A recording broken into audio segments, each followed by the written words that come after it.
You know what she did? Your canting daughter?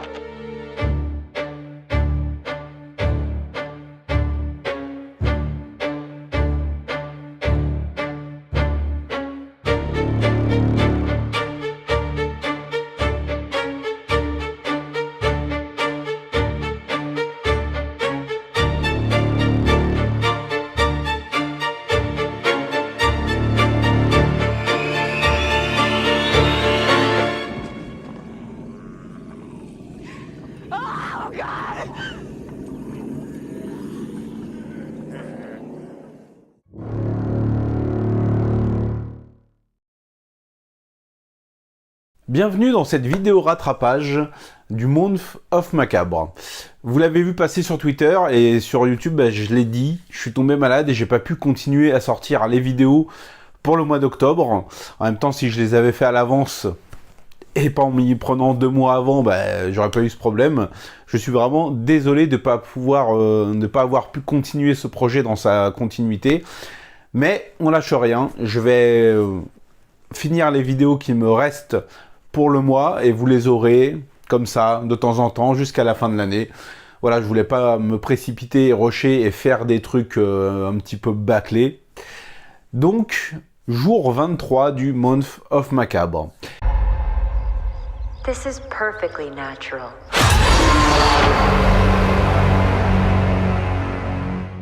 On va parler d'un film disponible sur Disney+. Un film qui a été un petit peu vendu comme le Malignant de cette année, et vous le savez, moi, j'avais adoré Malignant.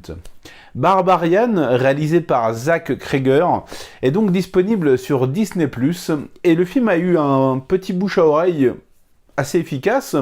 Il s'est tapé une bonne petite réputation, et il a remboursé plus de 10 fois déjà son petit budget de 4 millions de dollars. Enfin, petit budget, 4 millions de dollars, j'aimerais bien les avoir sur mon compte.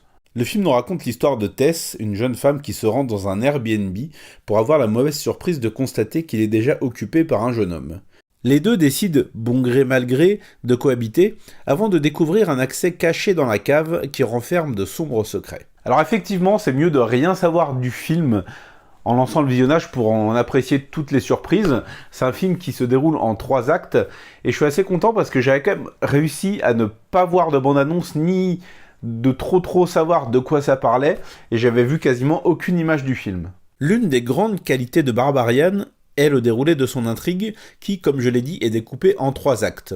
On baigne dans un mystère et quelques questions qui trouveront des réponses au fur et à mesure. Aidé par une réalisation solide et plutôt posée, l'ambiance et les personnages vont s'installer et le film va prendre son temps pour que l'on soit suffisamment impliqué et maintenu en haleine quasi tout du long. L'un des autres bons points, c'est les interprètes. Georgina Campbell incarne une héroïne crédible et plutôt attachante. Bill Skarsgård, à qui, entre parenthèses, je ne pardonnerai jamais les 2 films ça, enfin, si on peut dire que c'est des films, ces trucs, il a la décence de disparaître assez vite. Remercions-le pour ça. Et Justin Long campe un personnage plutôt ambigu et assez intéressant et déconcertant, faisant écho à certaines situations MeToo, et on va être dans l'incertitude à son sujet un long moment. La maison où va se dérouler l'action se situe dans un quartier malfamé et à l'abandon à Détroit, où les rares SDF qui y vivent sont livrés à eux-mêmes. Un cadre sinistre, qui enclin à la méfiance, et je trouve justement que toute la première partie où les 2 personnages se rencontrent et découvrent le quiproquo est assez réussie.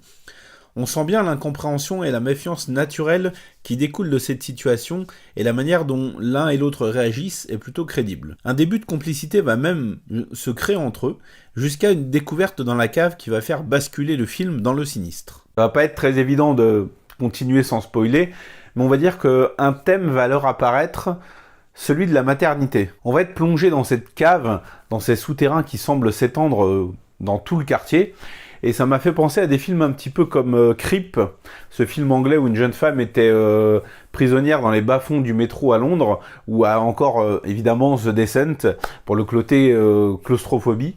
Et tout cet aspect-là est assez maîtrisé, mais pour moi ça va se gâter par la suite. Si dans la première partie du film on va avoir des réactions, comme je l'ai dit, assez crédibles, dans tout ce qui va être deuxième voire troisième partie, ça va se gâter. On sent qu'il y a des scènes qui sont vraiment forcées, comme par exemple, je pense à une scène où des policiers interviennent, Ils tombent sur Tess et ils ne croient pas un mot de ce qu'elle leur dit, alors qu'elle les alerte clairement qu'il y a un danger dans une maison. Ils vont avec elle jusque devant la maison.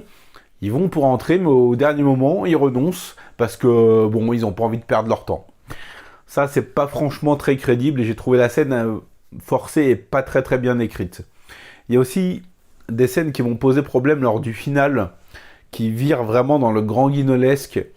Et on va perdre tout ce côté un petit peu horreur tangible et crédible qui avait été mis en place. Ça jure vraiment avec le reste du film. Et ça m'a vraiment fait sortir un petit peu de Barbarian, malheureusement. Barbarian, il a beaucoup quand même de qualité, j'ai trouvé. C'est assez maîtrisé niveau suspense. Niveau réalisation, c'est correct, ça fait le taf. Il n'y a pas de grands éclairs de génie, mais le film est tout à fait lisible. On va échapper à beaucoup d'effets un petit peu putassiers dans les 2 premières parties, comme je l'ai dit. Et je souligne encore une fois le fait que les acteurs jouent plutôt bien et incarnent des personnages plutôt intéressants, surtout Justin Long, qui vole un petit peu la vedette aux 2 autres lorsqu'il apparaît, de par, bien évidemment, l'ambiguïté de son rôle. Malheureusement, pour moi, Barbarian, il se vautre un peu dans sa dernière partie. Ça part vraiment dans le n'importe quoi, mais pas dans le n'importe quoi jouissif comme un Malignone, par exemple, avec la scène en prison ou dans le commissariat. Non, là, on sent vraiment que c'est forcé et c'est plus vraiment très très crédible et plus très bien maîtrisé, malheureusement. J'ai trouvé que c'était assez rushé même. Donc, ouais, non, je pense que Barbarian, de tous les films d'horreur que j'ai vus récemment, là, pendant que j'étais malade, Barbarian, c'est clairement le moins réussi, malheureusement. Mais n'hésitez pas à me donner votre avis sur le film si vous l'avez déjà vu. Je sais que Laura Féjean l'attendait aussi beaucoup, donc j'ai hâte de voir si elle va faire une critique sur le film. Et nous, les amis, je vous dis à bientôt pour une nouvelle vidéo à rattrapage du calendrier ou pour parler de cinéma asiatique. Donc prenez soin de vous et à très bientôt. Ciao.